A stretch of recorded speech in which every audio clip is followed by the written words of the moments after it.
The scream was silent. A silent, gut-wrenching shriek that tore through the vacuum of space, echoing only in the terrified mind of Lieutenant Sage. He watched, paralyzed, as the sleek, silver-skinned Zarian diplomat, Archminister Zvir, was ripped in half. Not by a laser blast, not by a conventional weapon, but by a creature that shouldn't exist. It was a Zari, yes, one of the endless chitinous nightmares that had plagued the galaxy, but this one was different. Larger, faster, with serrated limbs that shimmered with an unnatural, almost intelligent, malice. It had bypassed the council chamber's impenetrable shields as if they were made of tissue paper, materializing in a sickening flash of purple light. One moment, Zvir was adjusting his ceremonial robes, a picture of refined arrogance. The next, he was a crimson spray against the pristine white walls, his upper torso tumbling slowly through the zero-G, eyes wide with a horror that transcended death. Panic erupted. Alarms blared, a cacophony that finally broke White's trance. But it was too late. The creature, a monstrous evolution of the Zari swarm, was already moving, a blur of predatory grace. It vaulted over the holographic projection table, smashing through the battlefield reports, its multiple eyes locking onto Grand Strategist Alton. Alton, renowned for his tactical brilliance, didn't even have time to click his mandibles in agitation before the beast was upon him. A sickening crunch, a flash of green ichor, and the towering insectoid was gone, reduced to a pulpy mess. The Galactic Council chamber, once a symbol of unity and power, was now a charnel house. The air, thick with the smell of ozone and alien blood, vibrated with the silent screams of a dozen species. Syth fumbled for his energy rifle, his trembling hands barely able to grip it. This wasn't a battle. This was an execution. And the Zari, for the first time, weren't just winning. They were enjoying it. Hello, my friends. Welcome to the Cosmic Conquerors channel. Before we start, I hope you subscribe to the channel and hit the bell so that you receive all the new content, and also share the story with your friends so it reaches as many people as possible. And if you have a story, write it in the comments. Maybe we'll choose one to narrate in the next video. Let's start the story. Pay attention, because there's a small detail that might change your entire perspective and awareness of life. So, the Galactic Council chamber, right? It was this insane architectural marvel, like a giant donut floating in space where all the bigwigs from the most advanced species in the universe would meet to decide everyone's fate. But today, no fancy speeches, no pomp and circumstance. Just a bunch of grim faces and this super uncomfortable feeling that something real bad was about to go down. Right in the middle of the room, this holographic projection was flickering, showing the latest battlefield reports. Red zones were spreading across the map like some cosmic rash, eating up what used to be super-safe parts of the galaxy. The Zari swarm, man, those unrelenting biological nightmares, were totally winning. Archminister Zvir, from the Zarian Dominion, these super-sleek, silver-skinned intellectuals who thought they were hot stuff when it came to strategy. He adjusted his fancy robes and cleared his throat. The projections remain unfavorable. Our forces have suffered catastrophic losses in the last 3 cycles. If this continues, the core systems will be indefensible. His voice was smooth, totally calm, but you just knew he was freaking out on the inside. Then Grand Strategist Alton, from the Vort, these giant bug-like dudes famous for being brilliant tacticians, he started clicking his mandibles like crazy. Our finest fleets have been reduced to drifting debris. Our warriors are not weak, yet the swarm outnumbers us 1,000 to 1. We need a solution, not another report telling us we are losing. A low murmur went through the room. Everyone knew it, but nobody wanted to say it out loud. The Zari weren't just winning, they were dominating. The Council had thrown everything at them. Energy weapons, nanite swarms, automated warships, but nothing worked. The enemy just adapted too fast, gobbling up fleets, planets, even whole civilizations with this mindless efficiency. What do you think, at that moment, what should they have done? Just give up. That's when this human guy, General Elias Walker, leaned forward. Arms crossed, a little smirk playing on his lips. Unlike all the other aliens with their flowing robes and blinged-out outfits, Walker was wearing something super simple, a faded olive-green jacket with patches that were worn thin from, like, a million wars fought way before humanity even knew space existed. So let me get this straight, he drawled, his voice just annoying enough. You've thrown your best technology, your finest warriors, And all your fancy battle strategies at these overgrown cockroaches, and you're still getting your asses kicked? A wave of WTF went through the chamber. Zver's silver eyes narrowed. This is hardly the time for mockery, General. Humanity may be a recent addition to the Council, but I would remind you that decorum is. Decorum doesn't mean much when you're losing a war, Walker interrupted, leaning back like a guy who'd seen too many fights to be scared of politicians. So far, I've heard a lot of talking and not a lot of fixing. You want a solution? I've got one. The room went dead silent. Dozens of alien eyes were glued to the human, a mix of, what the heck? And, is this dude for real? Humanity was still kind of an enigma to them. They just popped onto the galactic stage a few decades ago, this weird species from a dinky little planet. But their super-fast tech progress, stubborn resilience, and total unpredictability had earned them a cautious respect. Walker slowly let out a breath, like he was debating if they were even worth explaining anything to. Then, with a tiny nod, he made up his mind. You've been fighting this war like it's a chess game. Calculated, methodical, precise. But war isn't. He paused for dramatic effect. War is a bar fight in a back alley when you're outnumbered, your nose is broken, and the guy in front of you has a knife. Strategist Alton's mandibles twitched. Are you suggesting we adopt a less structured approach? I'm suggesting you let the right people handle the fight, Walker replied. You need soldiers who don't just follow orders, but who understand war. The kind that's been through hell, survived, and made hell regret the whole damn thing. A few of the reps exchanged nervous glances. The Zarians were all about tactical mastery, the Vort fought with disciplined formations, the Ulrai waged war with insane tech superiority. But humans had a rep for being totally unpredictable. Zver steepled his long fingers. And where, pray tell, do you propose we find such warriors? Walker's smirk widened. Oh, we've already got him. We just need to bring him out of retirement. Confusion rippled through the assembly. A young Ulrai lieutenant, with skin like shiny black obsidian and faintly glowing blue eyes, tilted his head. Retirement? Walker's grin only grew. The old boys. The ones who fought the dirty wars, the unwinnable fights, the ones who did things that history books conveniently forgot about. You see, in human warfare, technology changes, tactics evolve, but some things never go out of style. Grit, experience, creativity under pressure. You all rely too much on your fancy weapons and perfect strategies. Zver scoffed. You cannot be serious. You wish to send elderly soldiers to the battlefield? This is a war zone, General, not a historical reenactment. Walker leaned forward, his voice dropping just enough to get everyone's attention. You think age is a weakness? I'll tell you what's weak. Your soldiers relying on their AI targeting systems to do the thinking for them. You know what my guys had? A map, a compass, and a gut feeling. And they won. Alton's antennae twitched, clearly intrigued. And you believe these old warriors can succeed where our finest have failed? Walker's expression hardened. I don't believe, strategist.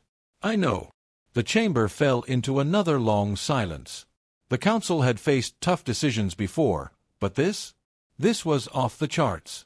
Deploying retired soldiers, who were like ancient by military standards, was more than just weird, it was outright reckless.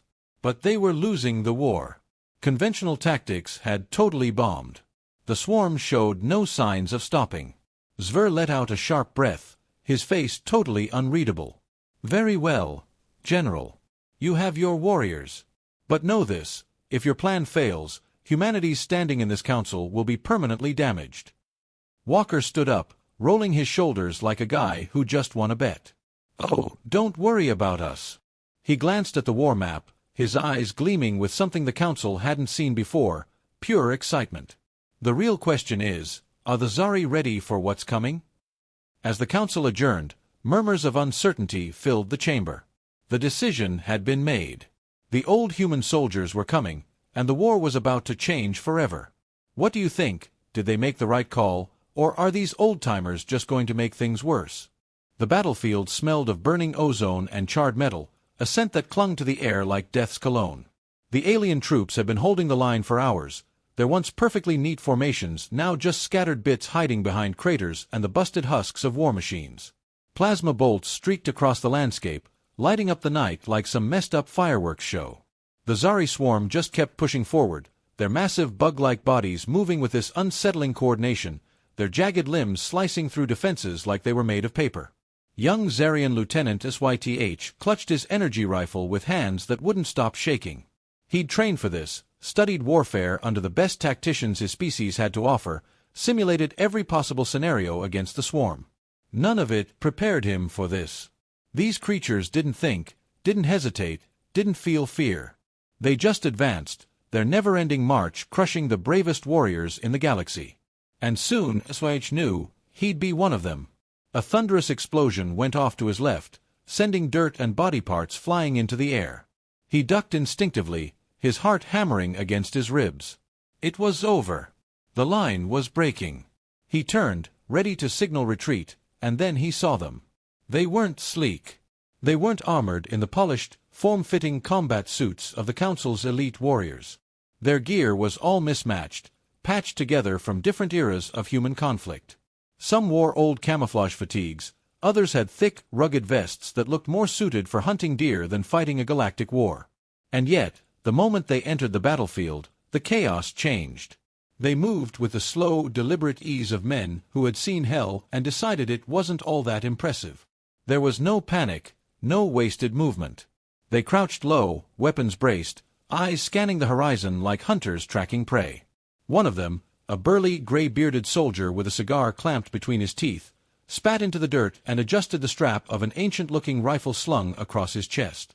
"Well, looks like the roaches got a little too comfortable." His voice was a low growl, filled with a kind of exhaustion that didn't come from not sleeping, but from way too many years fighting wars that never really ended. Another leaner man, with deep wrinkles and sharp eyes, knelt beside a crater, checking out the battlefield with the kind of gaze you get from someone who once mapped out jungles in his head while getting shot at. He pulled out a battered metal flask, took a swig, and handed it to the soldier beside him, a woman with short-cropped white hair and arms that looked like they could bench-press a tank. "You sure this is the right place?" she asked, flexing her fingers around the grip of an archaic-looking shotgun. The bearded man grinned, cigar still smoking. "Darling, if it ain't, then some other poor bastards are about to get a hell of a surprise." Syth had no idea who they were, only that the human general had insisted these ancient warriors be deployed. He'd expected reinforcements.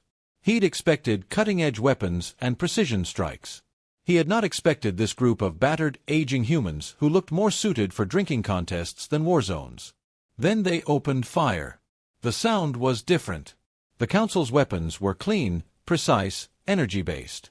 But these barked. Loud, concussive thunderclaps echoed across the battlefield. There were no sleek plasma bolts, no perfectly calculated disintegration rays. Just lead, steel, and the unrelenting power of sheer kinetic force. The Zarcathy recoiled. They weren't used to this. Their exoskeletons had evolved to resist energy-based attacks, but these projectiles punched through them like wet paper. Blood sprayed, heads snapped back, chitin cracked, and bodies collapsed. And then came the explosions. One of the older men, a wiry soldier with a permanent scowl, lobbed a small metal cylinder into the air. The grenade arced, bounced once, and detonated with a force that sent bodies flying. The swarm hesitated. Syth's mind reeled. He had studied their battle patterns extensively. The Zarcathy never hesitated. Their tactics relied on overwhelming momentum, on the certainty that nothing could withstand their numbers. But now they had encountered something different, something worse. The humans advanced. They didn't just hold the line, they pushed forward. The burly, bearded one led the charge, a massive revolver in one hand and an old serrated combat knife in the other. He didn't fight like the disciplined formations of the Council's armies. He fought like a barroom brawler, ducking, weaving, slamming his knife into soft spots between armor plates before finishing the job with a well-placed shot to the head. Another veteran, a grizzled man with an eye patch and an expression of perpetual disappointment, lit what appeared to be an actual Molotov cocktail and hurled it toward a cluster of Zarcathy. Flames erupted, chitin cracked, and the creatures shrieked in confusion and agony. What do you think, at that moment, what should the Zarcathy have done? Run or fight? A distant council commander was screaming into the comms. "What are they doing?" Walker's voice crackled back, full of something SYH couldn't quite identify. Amusement, pride, winning. The swarm did something then that had never been recorded in any previous battle. They retreated. It wasn't a strategic withdrawal, it was fear. SYH turned, still gripping his rifle, staring at the bloodied humans now standing in the wreckage of the battlefield. One of them, the sharp-eyed one with the flask, nudged the corpse of a fallen Zari with his boot and let out a low whistle.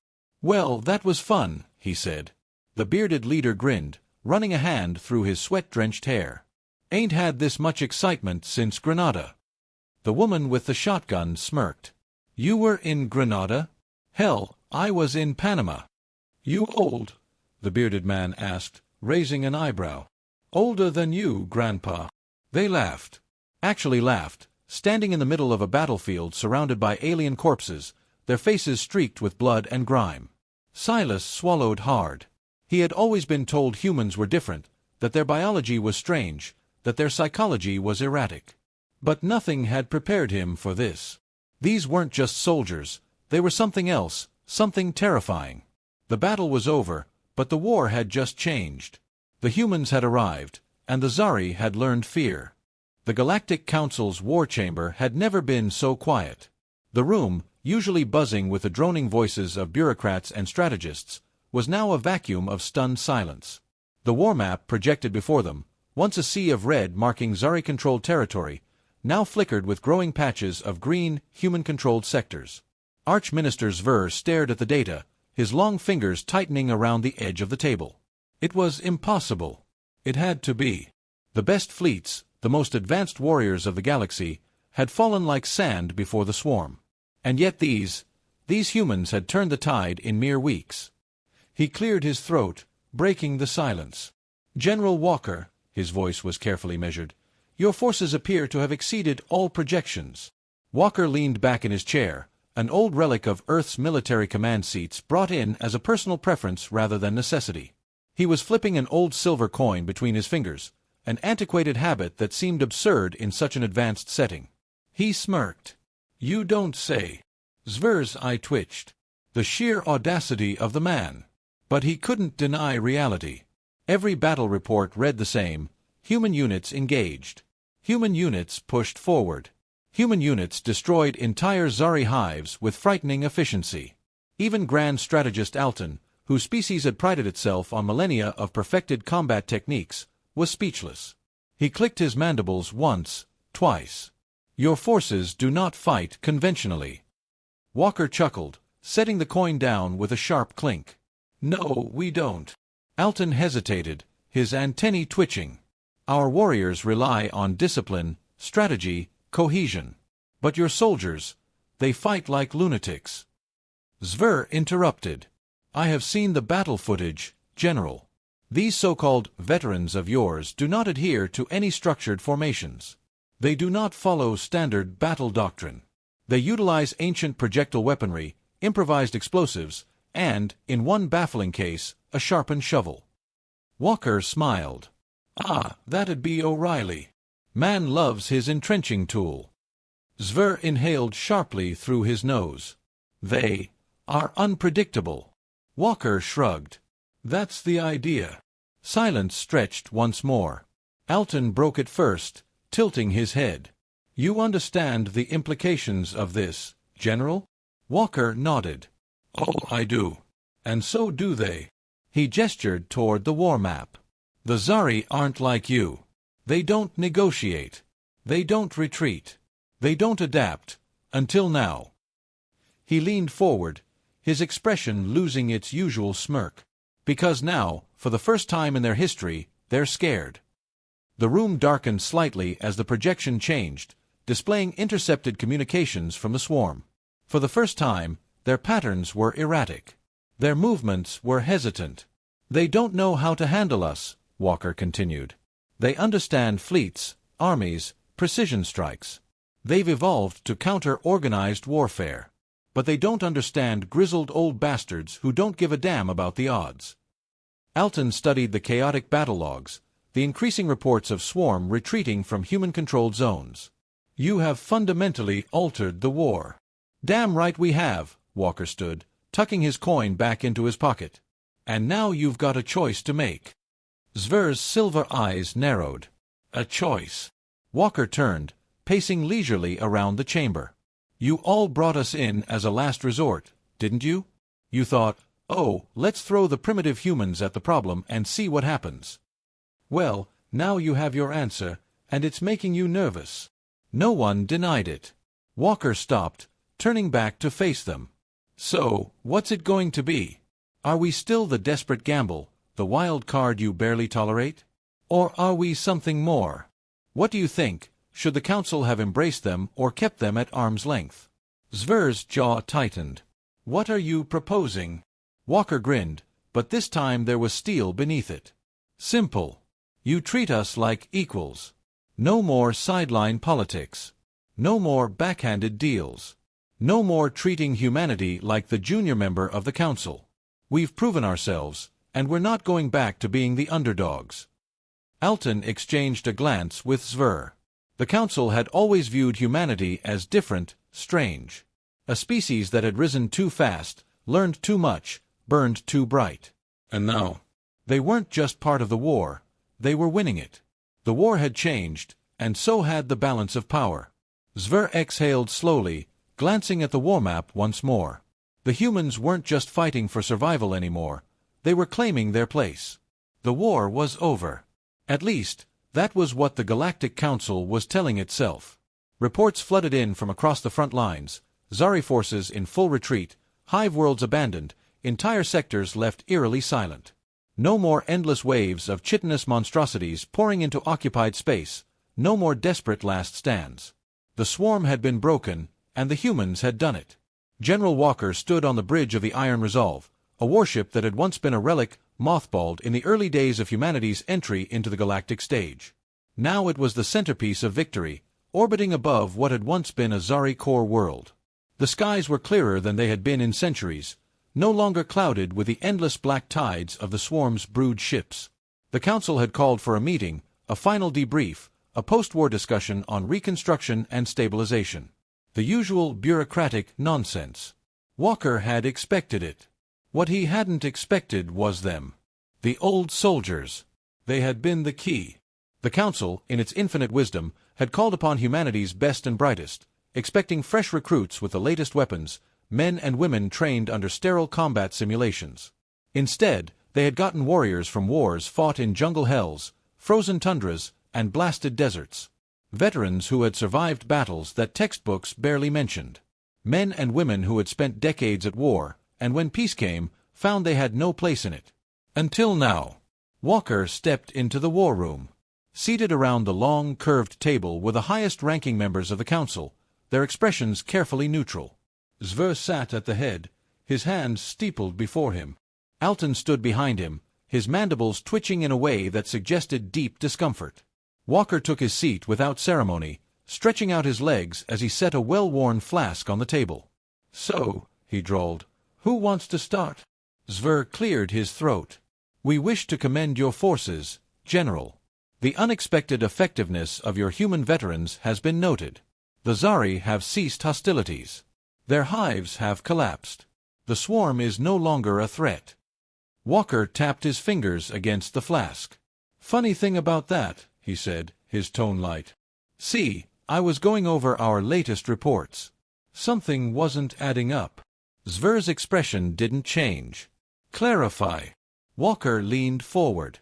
The swarm isn't a mindless force. Oh, sure, we like to think they are. That makes it easier. A hive species, driven purely by instinct, incapable of higher reasoning. Just keep killing until they stop coming. He tilted his head. Except, what if that's not true? Alton's antennae twitched again. The Zari have never shown higher intelligence beyond their queens. We have centuries of data to confirm this. Walker smirked. Sure. And centuries ago, you thought humans were just another primitive species with no business in space. How'd that turn out for you? The war room went silent. Walker reached into his jacket and pulled out a small data slate. We intercepted something interesting on one of the hive worlds before we torched it. Zari command signals. Only, they weren't random. He slid the slate forward. Zvir hesitated before picking it up. The moment he did, his silver eyes narrowed. This is structured. Walker murmured, "Aha." Alton stepped closer, his mandibles clicking with growing unease. This suggests planning, coordination, beyond simple hive instinct. "That's right," Walker said, stretching lazily. "We've been fighting them like they were just bugs, just mindless drones. Turns out, they weren't fighting back properly because they never had to before. Until we showed up." Zvir's grip on the data slate tightened. "Are you suggesting—" "I'm saying we didn't win this war," Walker interrupted. "We just proved to them that they could lose." Silence. A cold, dawning realization settled over the room. Alton was the first to break it. If they were never truly fighting at full capacity, then what happens? Walker said, "When they do." The council chambers had always been cold, but now it felt frigid. Zvir set the slate down carefully, his face unreadable. "Then we must prepare for the possibility that this was not the end of the war, but the beginning of something worse." Walker exhaled through his nose. "Yeah, that's the smart move. But here's the kicker. We aren't the ones that are going to be coming for first." Alton frowned. "Explain." Walker's smirk didn't reach his eyes. "Humans were never the ones leading the charge before, remember? We were the backup plan, the Council's last-ditch effort. You were the ones in charge of this war. You were the ones who thought the swarm was mindless. And now the swarm knows different." Zvir's fingers twitched ever so slightly. "You believe they will target the Council first?" Walker leaned back in his chair, crossing his arms. "I think they're going to come for the ones who underestimated them. And when they do," he reached for his flask, unscrewing the cap, "well, let's just say I really hope you've got more than a few dusty strategies from the last millennium to work with." The weight of his words settled heavily over the room. For the first time since the war had begun, it wasn't humanity that looked unprepared. It was the rest of the galaxy. And with that, we have reached the end of the story, but stories don't end here. If you like the story, don't forget to hit like and subscribe to the channel so you receive all the new content. And if you have an opinion or something that caught your attention, leave a comment and let's discuss together. I'm waiting for your opinions, and see you in the next story. Bye.